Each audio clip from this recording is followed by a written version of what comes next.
Bismillahirrahmanirrahim. Alhamdulillahirabbil alamin. Wassallallahu wasallama ala sayyidina Muhammad khatamil anbiya'i wa habibi rabbil alamin.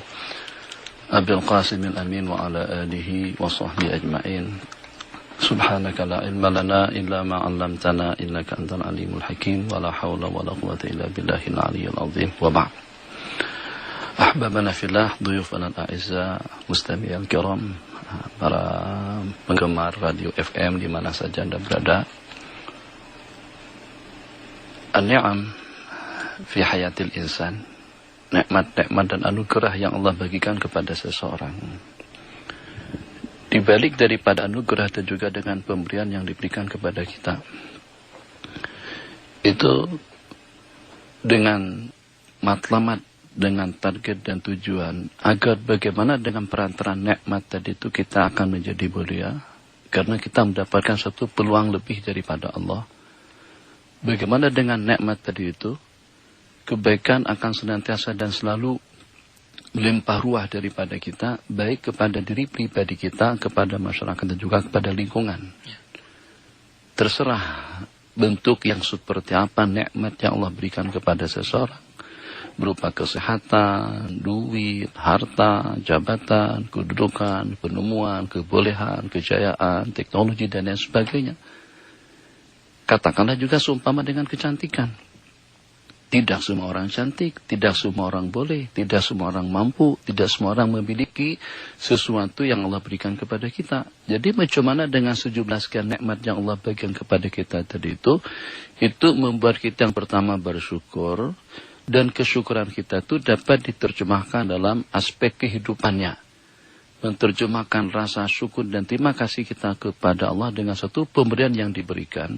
Itu dapat dilihat oleh semua makhluk. Oh, padanlah, sesuailah. Sebab Allah pun juga bagi dia lebih, bagi dia hebat, bagi dia mulia. Sehingga dengan kemuliaan dan kehebatannya tadi itu, orang lain dapat mengecap dan juga dapat menikmati pemberian yang diberikan Allah kepadanya. Ini yang sewajar, yang sepatutnya. Tapi kadang-kadang dengan sebagian daripada manusia, bukan kita saja, sebagian daripada manusia, justru satu kelebihan yang Allah bagikan kepadanya itu digunakan untuk melakukan satu perkara yang dimurka, yang dibenci dan yang tidak diridhai oleh Allah. Timbul sifat angkuh, timbul sifat sombong, timbul sifat ego, ataupun juga dengan sifat-sifat yang tercela. Apakah aku bagi awak nikmat dan pemberian untuk Anda jadi sombong, untuk Anda jadi angkuh, untuk Anda jadi takabur, untuk Anda jadi samsing, jadi sadis, diktator, zalim, menindas. Jadi tentu anugerah pemberian yang Allah bagikan tadi itu bukan untuk itu. Allah bagikan kecantikan, Masya Allah, tabarakallah, dengan kulit yang lembut, dengan hidung yang mancung, kemudian dengan rambut yang kerinting, atau dengan seorang laki-laki, hidungnya, janggutnya misalnya, oh Masya Allah, tabarakallah. Apakah dengan kita jadi sombong untuk memandang sini dan rendah kepada orang lain? Nah, jadi disebabkan karena dengan uang yang lebih, jabatan yang lebih, kedudukan yang lebih, kadang-kadang membuat manusia lupa daratan. Membuat manusia tidak tahu atau terlupakan matlamat hidup. Membuat manusia lupa dengan Allah Jalla wa'ala. Yang itu pada hakikatnya bukan karena kepandaian, kebolehan dan juga dengan kehebatannya. Itu hanya semata-mata anugerah dan pemberian daripada Allah Jalla wa'ala. Maka pada saat manusia dah mulai mabuk kepayang, lupa daratan, tak tahu matlamat hidup, maka sedikit Allah bagi peringatan. Entah itu peringatan dengan penyakit kah, peringatan dengan bala kah, peringatan dengan ujian kah. Oh, 7 itu wing yang sudah memang teruji kecanggihannya dan juga kehebatannya. Jadi dalam cuaca buruk atau juga dalam suasana keadaan yang seperti apapun masih dapat terkendali. Jadi kalau dengan goncangan udara cuaca buruk sekalipun, insya Allah dengan wing secara keseluruhannya 727, 737, kemudian yang besar 747, yang kepala besar tuh, kemudian yang lebih canggih lagi yang ada kamera atau dengan apa namanya video pada tiap kursi 777. Jadi pada manusia dengan keangkuhan dan keiguannya, dengan rasa hebatnya, dengan kecanggihan teknologi tadi itu, Allah nak bagi sedikit peringatan. Jangan macam tuh. Kehebatanmu tuh daripadaku. kebolehanmu itu daripadaku. Dan juga tuh kesemuanya sepatutnya Anda bersyukur. Jangan berasa angkuh dan bangga. Jadi pada saat kita lari daripada matlamat dan juga tidak mengembalikan suatu nikmat dan anugerah kepada Sang Pencipta, maka Allah bagikan sedikit peringatan-peringatan. Walanuziqannahum minal adzabil adna dunal adzabil akbari. Kami akan timpakan kepada mereka daripada azab yang di bawah, yang rendah, yang sikit. Jadi tak banyak mana. Kalau dibanding dengan keterlaluan daripada manusia, kalau seandainya dengan manusia ditindak dengan keadilan dan kebijakan daripada Allah Jalla wa'ala, mungkin dia tidak akan berumur. Mungkin hanya dalam beberapa saat saja boleh hidup di permukaan bumi ini, jelas dia akan menjadi lenyap dan sirna. Tapi Allah bagi peringatan. Mungkin dengan peringatan tadi itu kita kembali. Mungkin dengan peringatan tadi itu kita sadar. Mungkin dengan ujian tadi itu kita insaf. Mungkin dengan sedikit bala dan malapetaka daripada Allah Jalla wa'ala, subuh atau tengah malam pada pukul 3 pagi, ya Rahim, Allah nak dengar luahan dan rintihan yang semacam tu.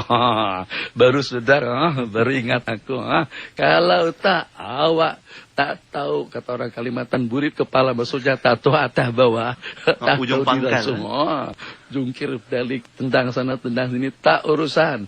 Jadi sampai tak peduli dengan segala-galanya, tak tahu yang mana yang boleh, yang mana yang tidak, tak tahu halal haram. Sedikit bagi sakit, alhamdulillah terbaring di pembaringannya. Allah, baru tersebut Allah pada waktu itu. Dan memang tidak ada keadaan dalam kehidupan seseorang daripada pada saat dia ingat kepada Allah Jalla wa'ala. Ini untuk pelajaran yang pertama daripada cobaan dan ujian yang menimpa kepada manusia. Tujuannya adalah untuk menyadarkan agar dia kembali kepada Allah Jalla wa'ala. Jangan sampai mengandalkan kebolehan, kemampuan dan juga dengan pencapaian-pencapaian. Itu sebagai satu anugerah nikmat yang patut untuk kita syukuri. Bukan untuk kita melawan Allah Jalla wa'ala. Hada wa billahi taufiq. Subhanallah. Terima kasih Tuan Syekh atas penjelasannya awal tadi tentang bagaimana kita harus sebagai mukminin, mukminat itu mendepani sebarang ujian yang didatangkan sebagai peringatan kepada kita yang sering kali lupakan Tuan Syekh kan. Tambah-tambah lagi dengan kemudahan, kecanggihan dan kehebatan yang ada zaman moden ini, kita bayangkan segala-galanya mungkin kita lakukan. Boleh pergi mana saja, jauh mana saja, tapi kuasa yang maha kuasa itu tetap pada Allah Subhanahu wa taala. Tapi Tuan Syekh, ada yang bila kita cerita tentang ujian itu adalah tarbiyah dari Allah, maknanya supaya kita mendekatkan diri pada Allah Subhanahu wa taala, bermohon, berdoa dan banyakkan beristighfar atas kesalahan yang kita lakukan. Ada yang mengatakan apa yang berlaku ni, sama ada MH370-nya, jerebunya, krisis airnya, mungkin wabak, penyakit dan sebagainya, itu adalah bala yang Allah turun ataupun malapetaka yang Allah turunkan pada kita sebab banyak sangat dosa. Jadi ada yang sampai ada yang mengatakan sukar untuk kita bersangka baik dengan ujian yang datang ini pada Allah Subhanahu wa taala. Jadi kita dalam kehidupan kita sehari-hari itu sebagaimana yang disebutkan di dalam hadis, tiap aspek, tiap keadaan daripada seorang mukmin itu semuanya elok, indah dan bagus. Baik pada saat kita dilanda musibah atau juga pada waktu dengan kita mendapatkan yang sebaliknya. Yang pada waktu kita sehat afiat dengan berbagai nikmat yang Allah bagikan, atau pada saat dengan derita, kesengsaraan, cobaan, musibah dan ujian yang menimpa. Jadi Nabi kita bersabda, idza asabathu sarra'u syakar. Apabila kita ditimpa, Allah anugerahkan suatu kenikmatan, suatu kebahagiaan, kesenangan, kebahagiaan, dan juga suatu pencapaian, dia akan bersyukur. Wa idza asabathu dharra'u sabar. Dan apabila dia ditimpa suatu cobaan, ujian, musibah dan malapetaka, dia akan bersabar. Kullu amrihi khair. Semua keadaannya itu positif dan bagus. Itu sepatutnya. Dan itu la yakunu dzalika illa lil mu'min. Itu tidak akan mungkin berlaku kecuali kepada orang mukmin. Jadi kita tidak akan stres. Sebab kenapa? Sebab kita tidak akan pandangan ataupun juga dengan perasaan daripada seorang mukmin yang sejati, yang ingat Allah Jalla wa'ala, pada saat diberikan peringatan-peringatan semacam itu, bala, malapetaka, itu juga dengan ujian-ujian yang kita rasakan sekarang ini, dengan jerabunya yang pertama, dengan air yang kedua, dengan pesawat yang ketiga, tanah longsor yang keempat, musim kemarau yang berkepanjangan, banjir di Indonesia. Di Indonesia kelebihan air, banjir Jakarta tenggelam, Bogor hujan saban hari. Hujan di Bogor, Jakarta akan kebanjiran. Sementara kita sini kekurangan air. Supaya kalian tuh tahu, aku yang berkehendak. Mana teknologinya kalian? Mana kepandaiannya kamu? Politikmu, kekuasaanmu, kehebatanmu tak boleh menangkal. Kalau pada saat aku berkehendak, innama amru idza arada syai'an ayyaqula lahu kun fayakun. Apapun yang Allah kehendaki, Allah ingin memperlihatkan dan menyedarkan sebagaimana kita sebutkan tadi, al-mudabbiru ana, yang mentadbir itu adalah aku, bukan kalian. Jadi kalau kalian memiliki sedikit kelebihan dalam hidup, maka jangan sekali-kali ikut campur baur atau berbuat secara sekehendakmu. Kenapa? Sebab sebagaimana kita katakan tadi, yang bagaimanapun manusia itu Allah ciptakan dalam keadaan lemah, wa khuliqal insanu dha'ifah. Jadi harus kita menyadari asal-muasal kita, hidup kita, kesudahan kita, sebelum dan setelahnya kita dalam keadaan lemah. Ada keterbatasan yang membatasi dan yang membelenggu kehidupan kita. Tidak ada yang namanya super hebat. Superman mati juga, Bruce Lee mati juga, Ali Kelai sudah stroke. Nah, itu. Tapi kalau dengan kubangnya tengok pada waktu dengan pemain-pemain Gusti atau dengan tinju setelah mendapatkan juara, ikat pinggang diangkat macam tuh, sampai menjerit-jerit kadang-kadang. Pada waktu kena tumbuk sama Tyson, Muhammad Ali Kelai, baru mulai sadar, rupanya ada yang lebih kuat daripada aku. Tyson kemudian dikalahkan sama siapa? Hulaifi atau siapa? Tato nama lebih kurang lebih. Sedar juga sepatutnya seperti itu. Nah, jadi kita sebagai seorang mukmin yang beriman dengan qada dan qadar, ujian yang menimpa kepada saya, satu sebagai suatu asbab agar dengan kita kembali, agar dengan kita insaf, agar dengan kita sadar, mengucapkan ya Allah dengan doanya, dengan ibadahnya, dengan istighfarnya, dan dengan pengabdian diri kepada Allah Jalla wa'ala. Berarti dalam kondisi seperti apapun, hatta kalau pada waktu kita diuji, itu adalah merupakan keadaan yang terbaik. Jadi Nabi kita bersabda, kullu amrihi khair. Semua keadaan seorang mukmin itu adalah bagus. Dalam keadaan seperti apa saja, pencapaiannya, kegagalannya, positif dan negatifnya, semuanya positif. Wala yakunu dzalika illa lil mu'min. Dan itu tidak mungkin berlaku kecuali kepada orang yang beriman. Jadi kalau pada waktu kita diberi nikmat, kita bersyukur, alhamdulillah, rajin ke masjidnya, rajin ibadahnya. Loh, kenapa? Banyak ibadahnya, banyak zikirnya. Sebab karena kita mendapatkan yang banyak daripada Allah. Tapi pada waktu kita dilanda yang sebalinya pun juga kita akan rajin beribadah. Kenapa? Sebab itu sebagai satu pengimbangan. Untuk mengimbangi keadaan kita. Oh, aku ini diperingatkan. Aku ini diberikan satu amaran. Jadi supaya jangan sampai detik-detik waktu kita, pada saat kita dalam keadaan sengsara, tertindas, musibah, cobaan dan ujian. Yang dengan kebaikan kita jadi tidak stabil pada saat itu. Nah, jadi dengan kesabaran dan ketabahan daripada kita, sabar dan ketabahan kita pada saat itu akan mengimbangi amal ubudiyah yang kita laksanakan pada waktu kita dengan berbagai atau pada waktu hidup kita bergelimang dengan nikmat. Di samping dengan ya Rabbi, dengan rintihan dan juga dengan menangisnya tadi itu, oh memang betul. Aku ini memang seperti Allah katakan, kami ciptakan manusia itu dalam keadaan lemah. Memang benar aku ini lemah sebenarnya. Buktinya mana? Nih, napasku sudah tersumbat. Ini dengan pandanganku sudah tidak setajam pandangan kita pada waktu kita masih muda. Ini dengan tenagaku sudah mulai berkurang. Ini. Akhirnya dengan kita menjadi insaf dan menjadi baik dengan cobaan ujian yang menimpa ataupun juga dengan nikmat dan pemberian yang Allah bagikan. Ada wabillahi ya Allah. Masih ada satu soalan sebelum kita raikan pandangan dan soalan sahabat pendengar tentang kebergantungan ataupun cara kita berdoa. Ada yang mengatakan sebaiknya kita minta tolong daripada para guru-guru, para alim ulama untuk turut mendoakan. Moga dengan berkatnya alim ulama itu Allah makbulkan doa kita. Tambah-tambahan lagi dalam mencari misteri MH370 ini ataupun apa jua ujian yang lain. Tapi ada pula yang lain katanya dalam ikhtiar itu, jadi bomoh itu boleh juga dipanggil, katanya ini salah satu ikhtiar untuk mendepani ujian. Apa pandangan Tuan Syed tentang isu ini? Bismillahirrahmanirrahim. Kita dalam satu istilah, ad-dararu la yuzalu bid-darar. Kemudaratan atau dengan bahaya itu tidak boleh diatasi dengan bahaya atau juga dengan kemudaratan. Jadi kita sekarang sedang dilanda cobaan itu juga musibah oleh Allah Jalla wa'ala. Apakah mungkin dengan musibah tadi itu kita atasi dengan perkara yang tidak diridhoi oleh Allah Jalla wa'ala?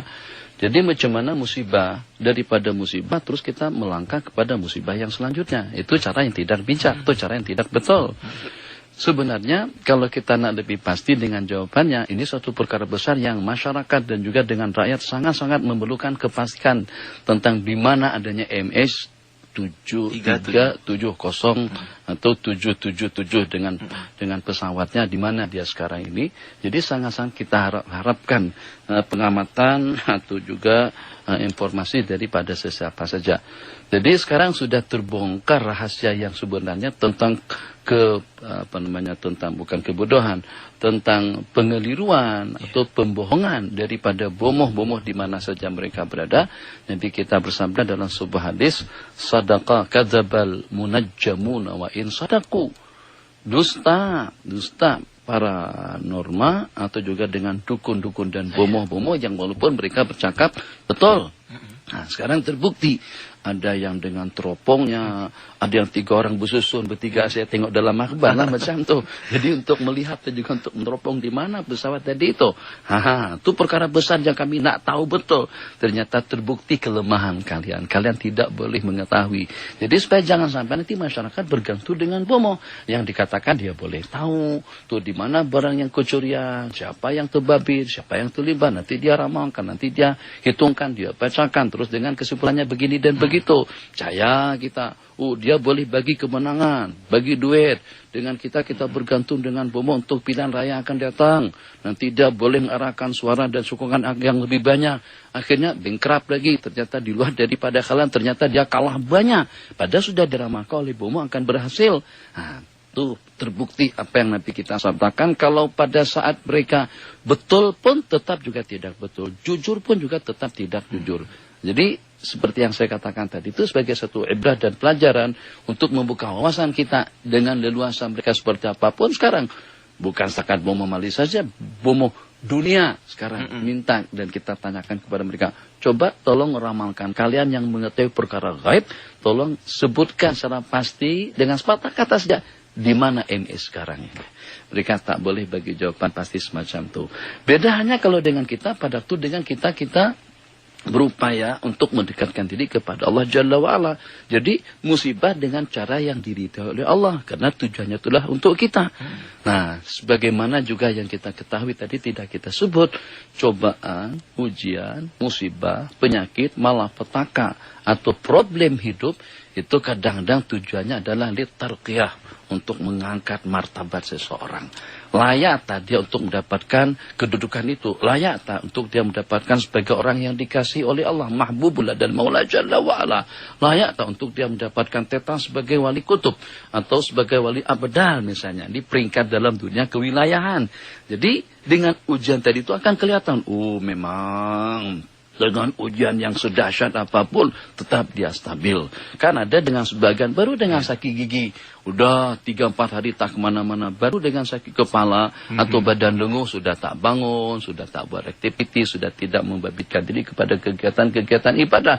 Sementara dengan orang tadi itu, tengok dengan para sahabat Nabi kita, kalaulah lenguh, letih, jenuh, lumpuh sekalipun, sampai dipapah oleh 2 orang sahabatnya. Jadi cobaan dan musibah sama sekali tidak menghalang dirinya untuk mendekatkan dan mengabdikan diri kepada Allah Jalla wa'ala. Jadi yang pertama cobaan itu adalah untuk tarqiyah, untuk mengangkat martabat dan derajatnya di sisi Allah. Ini memang benaran dia mampu, dia tabah, dia sabar dalam kondisi dan juga dengan cobaan yang seperti apapun beratnya, tetap saja dia boleh bertahan bahkan lebih daripada keadaan-keadaan sebelumnya. Untuk Allah tunjukkan memang patut dan pantas dia menjadi sang kekasihku. Yang kedua, lihat tathir, untuk membersihkan diri kita daripada noda, dosa, kesalahan dan kesilapan. Bab tuh, dengan takaburnya itu, dengan keangkuhannya itu, dengan kesombongannya itu, dengan kejanggalannya itu, dengan maksiatnya, supaya kemaksiatan tadi itu dapat terhakis. Dalam sebuah hadis Nabi kita bersabda, la yazalul bala'u yusibu al-mu'min. Senantiasa bala menimpa kepada seorang mukmin hatta yalqallaha tahiran naqiyan. Makna hadis, sehingga dia berjumpa dengan Allah dalam keadaan suci dan bersih. Kenapa? Sebab yang kurang asamnya semalam tuh sudah terhakis dengan penyakit. Yang kurang garamnya sudah terhakis dengan problem. Yang keterlaluannya sudah terhapus dengan sedikit cobaan musibah yang menimpa. Membuat dia tak tidur nyenyak, tak boleh nyenyak tidurnya, tak boleh sedap makannya, tak stabil kehidupannya. Rasain situ kata Allah. Sudah rasakan itu. Supaya waktu sudah tahu diri. Jangan sikap keterlaluan dengan aku. Nah, tutup pembersih. Yang ketiga itu adalah sebagai satu peringatan. Tadi sebagaimana kita katakan sebagai satu peringatan dan bala. Disebabkan karena keterlanjuran awal, disebabkan karena dengan maksiatmu berlaku kejanggalan-kejanggalan seperti itu. Makanya salafun salih sangat-sangat bimbang dan takut, khususnya dalam kondisi dan keadaan yang semacam ini. Jangan-jangan karena gara-gara aku berlakunya musibah semacam ini. Mungkin karena aku kurang ikhlas, mungkin aku tidak mengabdikan diri secara sewajarnya, secara sepatutnya. Jadi sama sekali tidak pernah menuding jadi kepada orang lain. Nah, itu perbuatan awak tuh. Itu kena awak yang kurang asam, kena awak kurang garam, kena anak-anak. Tapi dia tidak merasa itu adalah daripada dia juga. Jadi kekhawatiran daripada mereka betul-betul merisaukan hati dan perasaan. Jangan-jangan terhalangnya doa orang ramai itu karena aku. Jangan-jangan terhalangnya hujan turun itu karena dengan kelicikanku. Banyak di kalangan mereka yang kalau pada itu melaksanakan salatul istisqa tak berani maju ke depan. Duduk belakang berdoa, ya Allah, ya Rabb. Takut kalau seandainya dengan keberadaan kita di depan tadi itu justru bukan dengan rahmat yang turun. Allah pandang sinis dengan pandangan azab kepada orang tadi itu. Akhirnya dengan kebimbangan mereka seperti itu, rasa tidak layak untuk mengimami atau juga untuk berdoa memohon agar Allah turunkan hujan, agar Allah selamatkan kita daripada bala dan juga daripada malapetaka. Itu tawadhu'nya ulama-ulama kita salafun saleh, bukan buruk sangka. Akan tetapi takut, bimbang dan risau kalau aku asbab musababnya berlakunya cobaan dan ujian yang seperti itu. Kebanyakan atau ada di antara daripada kita kalau berlaku musibah itu mesti katakan, nah itu gara-gara kalian tuh. Jangan-jangan juga gara-gara kamu. Iya tu bila. Ialah akan daripada menuding jari pada orang lain. Kita juga yang terkena kan, Tuan Syekh, subhanallah. Itu peringatan untuk kita bersama. Kita nak raikan panggilan di talian saat ini bersama sahabat-sahabat pendengar 0362051500. Kita bersama Encik Haji Abdul Manan dari Pulau Pinang. Silakan Tuan Haji. Ustaz, saya Abdul Manan dari Pulau Pinang, nak tanya sikit Ustaz. Teknologi apa yang digunakan daripada Sayyidina Umar radhiyallahu anhu apabila dia hantar tamindari untuk halaukan api di gunung berapi daripada di Mekah, di Madinah, maaf. Dan juga satu ketika di Madinah ada gerak gempa. Sayyidina Umar dia tepuk kaki dia kata, wahai bumi, aku masih hidup lagi, keadilan masih ada lagi. Dan kenapa kamu bergerak gempa? Satu ketika peperangan berlaku, Sayyidina Umar kata, belakang di sana, sama macam khutbah, di belakang sana ada musuh. Jadi apakah teknologi yang Sayyidina Umar radhiyallahu anhu ada dan teknologi yang kita ada? Jadi benda apa tu yang ada dia bercanggah daripada akidah dan seterusnya. Dan kedua soalan Ustaz, sekarang ni kita dalam keadaan kalang kabut, tak tahu nak buat apa. Jadi adakah kita sekarang kena teruskan perjalanan kita atau kita buat U-turn atau kita buat satu perkara yang sangat-sangat drastik supaya kita dapat membaiki keadaan kita. Itu saja, jazakallah khairan. Terima kasih Haji Abdul Manan. Tuan Syekh, kita kumpulkan lagi soalannya ya. Seterusnya daripada Encik Putra dari Ceras dengan soalannya, silakan. Saya minta Tuan Syekh beri pencerahan tentang pengajaran di sebalik surah Al-Adiyat, ya, berkenaan dengan kehebatan kuda-kuda perang ataupun dengan sifat kufur manusia terhadap nikmat-nikmat tersebut. Terima kasih. Assalamualaikum. Terima kasih Encik Putra. Waalaikumsalam. Satu lagi ya Tuan Syekh, Encik Nasir dari Ipoh. Silakan Encik Nasir. Soalan ini Ustaz, ini peringatan untuk diri saya lah. Apabila sesuatu melanda pada diri saya, macam mana saya nak kategorikan itu sebagai satu ujian, bala ataupun musibah, ataupun itu memang kafarah untuk diri saya. Wallahu a'lam. Assalamualaikum. Waalaikumsalam warahmatullahi wabarakatuh. Terima kasih sahabat-sahabat sekalian. Baik, kita terus saja dengarkan jawapan daripada Tuan Syekh. Silakan. Bismillahirrahmanirrahim. Sallallahu ala sayyidina Muhammad wa ba'. Jadi dengan penanya kita yang pertama itu berkenaan dengan teknologi apa yang digunakan oleh Sayyidina Umar bin Khattab radhiyallahu ta'ala sehingga dapat mengatasi berbagai cobaan dan musibah yang menimpa mereka pada saat itu. Sebenarnya bukan hanya dengan Sayyidina Umar saja, justru sebelumnya dengan Sayyidina Rasulullah sallallahu alaihi wasallam seketika berlaku gempa bumi di saat Nabi kita sedang bersama 3 orang sahabat di atas gunung Uhud. Jadi pada waktu itu Nabi kita pijakkan kaki beliau dengan begitu kuatnya ke atas puncak gunung tadi itu. Nabi kita bersabda, "Usbut Uhud, stabil kamu Uhud. Innama alaika nabiyyun wasiddiqun wasyahidan." Yang sedang berada di atas puncak kamu sekarang ini seorang nabi, siddiq dan dengan 2 orang syahid. Itulah teknologinya. Itulah kecanggihannya. Dengan memperkenalkan yang ada sekarang. Awak tahu tak? Jangan main-main loh. Oh, bahasa sana. Lo jangan main-main. Nah, jangan sembarangan. Jangan dengan suka kehendak kamu. Ini yang sedang berada di atas kamu sekarang siapa? Insan yang paling mulia. Satu. Kemudian dengan Siddiq, Sayyidina Abu Bakar bin Siddiq radhiyallahu ta'ala anhu, dan juga dengan 2 orang syahid. Sayyidina Umar dengan Sayyidina Utsman bin Affan. Itu satu kejadian di zaman Rasulullah SAW. Macam itu juga saat ketika Nabi kita memindahkan Humma Yathrib, itu dengan wabah penyakit Yathrib ke sebuah lokasi, ke sebuah tempat yang disebut dengan Juhfah. Itu sebenarnya bukan leluasa daripada manusia, bukan kemampuan daripada sesiapapun yang mampu untuk memindahkan bala atau malapetaka atau juga dengan wabah penyakit daripada tempat ke tempat. Itu leluasa kudrat daripada Allah Jalla wa'ala dengan perantaran mukjizat daripada seorang nabi atau karamat daripada seorang wali. Begitulah juga dengan cerita yang disebut oleh si penanya tadi tentang peringatan daripada Sayyidina Umar. Sayyidina Umar tidak pakai teropongnya boma. Sayyidina Umar gunakan pandangan mata kasar, pandangan mata melihat, bukan pandangan mata hati. Memang betul-betul Sayyidina Umar tengok perjalanan perang yang sedang berlangsung, sehingga sampai beliau menjerit di atas mimbar, "Ya Sariyatan Jabal, Sariyah ke gunung awak, ke gunung kamu. Bawa pasukan untuk mengelak dan bersembunyi atau berlindung di sebalik gunung." Berita setelah 1 bulan, kemenangan yang diraih oleh kaum muslimun pada saat itu. Di mana pada hari tersebut seperti hari ini mereka mendengar seruan daripada Sayyidina Umar yang memberikan amaran, perintah kepada para sahabat dan juga kepada panglima perangnya Sariyah untuk berlindung atau untuk mengelak ke sebelah gunung. Jadi teknologi apa? Itu bukan teknologi, itu karamah. Itu satu anugerah. Kenapa? Sayyidina Umar berani memerintahkan seperti itu. Atau juga mengalirkan air daripada sungai Nil. Khitab langsung. Kalau awak pasang surut, tambah kurang atas keinginan awak sendiri, kami tak berhajat dengan awak. Tapi kalau kamu mengalir, pasang surutmu itu dengan izin dan perintah daripada Allah, maka saya atas nama Umar memerintah kepada kamu untuk mengalir dengan izin Allah Jalla wa'ala.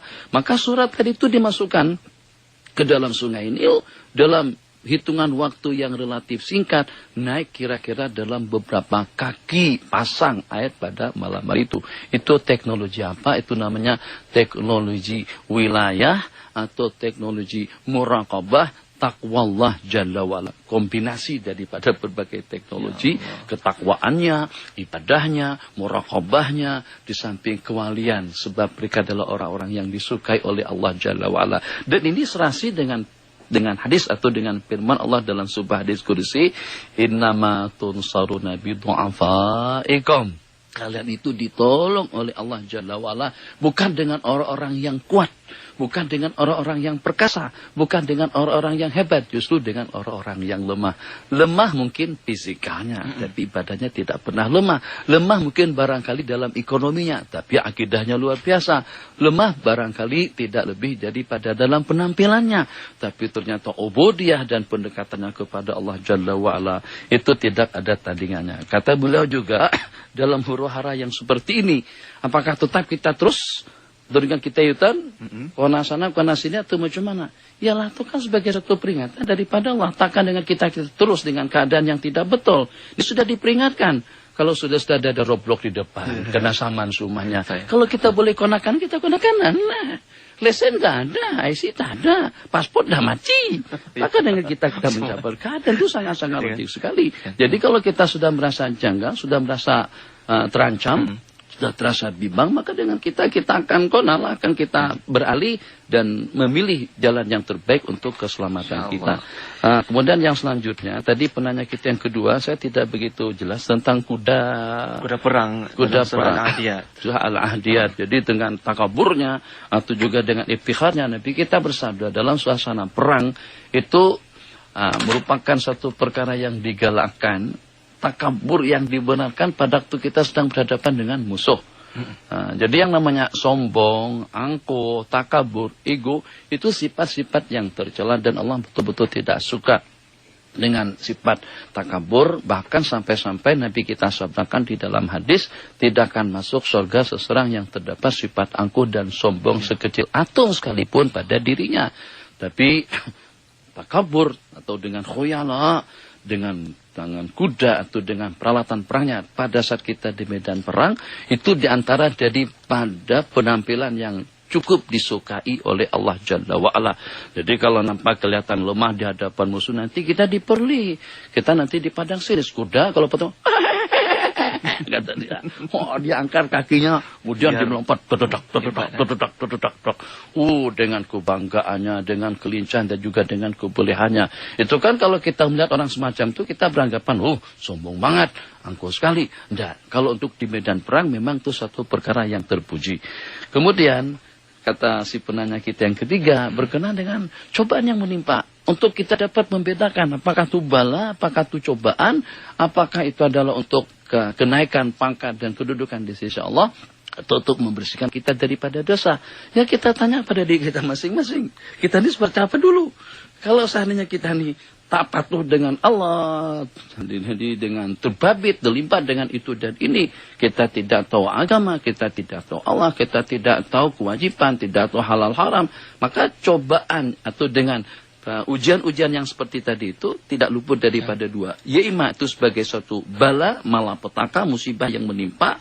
Yang kedua, untuk jadi pembersih kepada diri kita yang lupa daratan tadi itu. Tapi kalau ternyata khair-khair saja, sembahyangnya oke, ibadahnya oke, pergaulannya oke, penampilannya pun juga oke, tapi ternyata dapat ujian.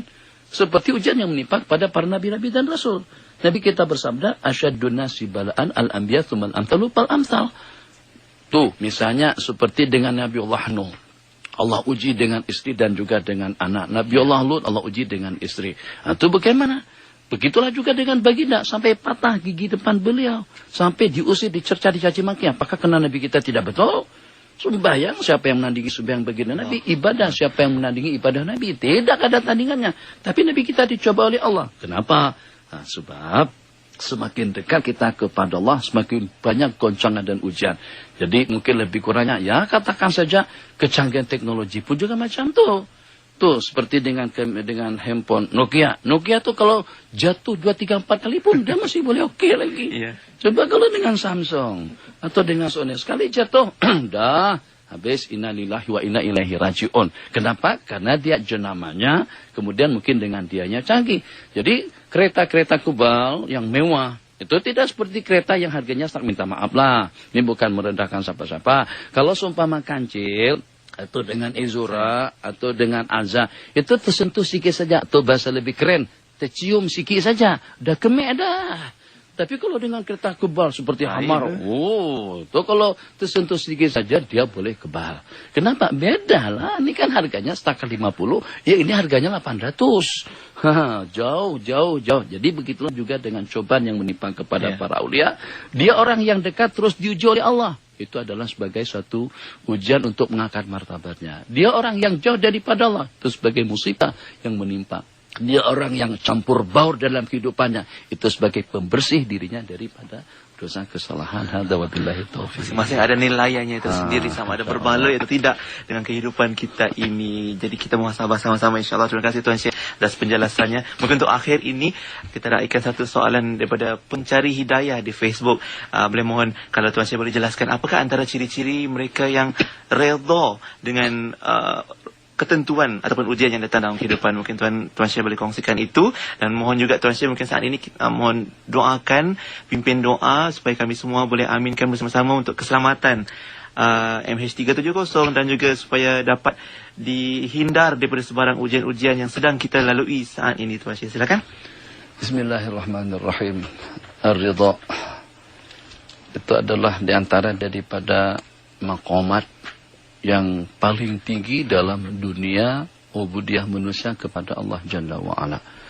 Dan juga ridha adalah merupakan satu nikmat yang paling istimewa daripada 1001 macam nikmat yang Allah anugerahkan kepada umat manusia atau kepada orang-orang yang beriman nanti di dalam surga. Nabi kita mendapatkan satu habuan istimewa daripada Allah. Wala sawfa yu'tika rabbuka fatarda. Allah akan berikan anda segala sesuatunya sehingga sampai engkau menjadi restu dan ridha. Dalam sebuah hadis diriwayatkan, pada saat ahli surga sudah menempati posisi dan tempat mereka masing-masing, Allah berfirman, apakah kalian sudah restu dan ridha atas pemberianku, nikmat yang telah aku anugerahkan? Jadi kata mereka, kaifala nardo? Macam mana kami tidak ridha ya Allah, sedangkan kau telah berikan segala-galanya kepada kami? Allah berfirman, akan anugerahkan yang lebih daripada itu. Aku restu dan ridha kepada kalian sehingga aku tidak akan murka kepada kalian untuk selama-lamanya. Nah, jadi kita dalam rangka atau di saat dihadapkan dengan cobaan dan ujian, bagaimana dengan kita agar kita boleh sabar, tabah, restu dan ridha? Ingat sifat-sifat Allah yang sudah kita amati bersama atau sifat-sifat Allah yang pernah kita pelajari, tapi kadang-kadang saat kita belajar juga saat kita pelajari. Hanya dengan kita tidak menyadarinya.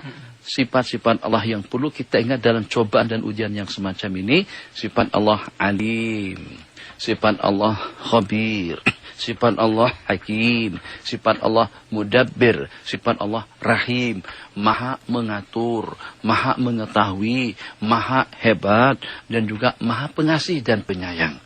Jadi tentu baik pada saat kita dihadapkan dengan ujian, cobaan, musibah dan malapetaka, atau pada saat dengan kita dikaruniakan dengan berbagai nikmat dan anugerah. Pada saat kita meyakini Allah Maha Pengasih, tentu segala-galanya ini tidak akan luput daripada kasih sayang Allah. Allah Maha Mengatur, tentunya tidak luput daripada aturan dan pengaturan Allah. Allah Maha Hakim dan bijaksana, tentu tidak luput daripada hikmah atas segala cobaan musibah yang menimpa. Nah, jadi dengan pengamatan kita semacam itu akan menimbulkan kesejukan dalam batin. Bukan Allah tak tahu, Allah tahu, Allah tengok. Tak kalau tak tengok kita pada waktu kita sakit sampai menjerit-jerit. Ya Allah ya Arhamar Rahimin, tak tengok aku dalam keadaanku ini. Sudahnya kematian anak, bengkrap pula, kalah pula dalam pilihan raya misalnya. Ya Allah, musibah yang seperti apa lagi yang kau timpakan kepadaku? Itu tidak akan keluar dan tidak akan meluncur daripada mulut seorang mukmin karena dia tahu Allah Maha mengetahui dan Allah mesti akan pilihkan yang terbaik untuk dia. Di balik daripada pengamatan, kesedaran kita semacam itu akan menimbulkan ridha. Bukan setakat ridha saja, ridha dan mahabbah. Masya Allah, tabarakallah, kita restu dan suka. Kenapa? Sebab Allah yang berkehendak. Nurid wa yurid wala yakunu illa ala ma yurid. Nuridu, nahnu kita inginkan, Allah juga punya keinginan. Anta turid wa maulaka yurid wala yakunu illa ala ma yurid.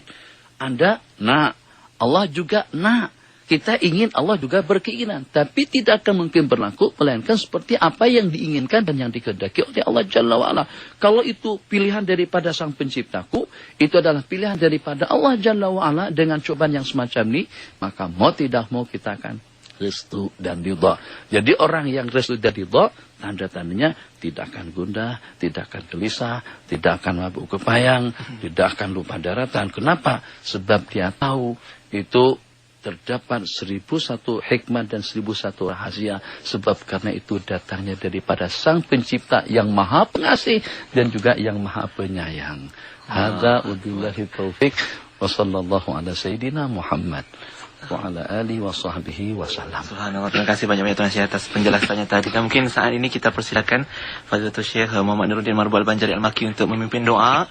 Sama-sama kita aminkan insya-Allah untuk keselamatan bersama. Silakan Tuan Syekh. Jadi yang pertama kita menghimbau kepada ada 12 orang dari Indonesia dan ada dalam 30-an orang daripada orang Melayu Malaysia dan juga ada beberapa orang itu yang terbanyak dari Cina dalam 150 sekian.